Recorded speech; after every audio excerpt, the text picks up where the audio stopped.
Instead of going to the gym, you can do exercises at home. This saves you time and money.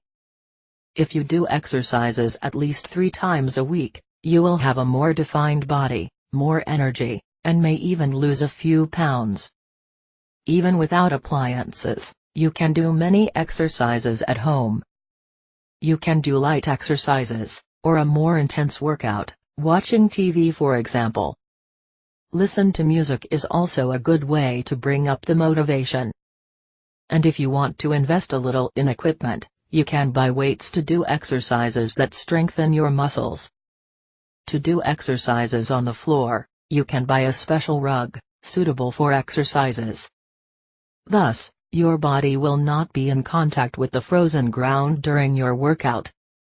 Whether with or without equipment, the most important thing is to start doing the exercises as soon as possible.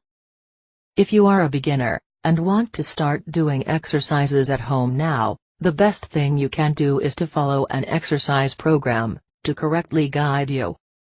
I recommend that you access the link in the description, just below this video, and start your exercises now.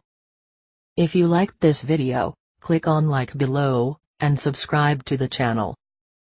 Start your home workout today, and you will see the results very soon. Good luck.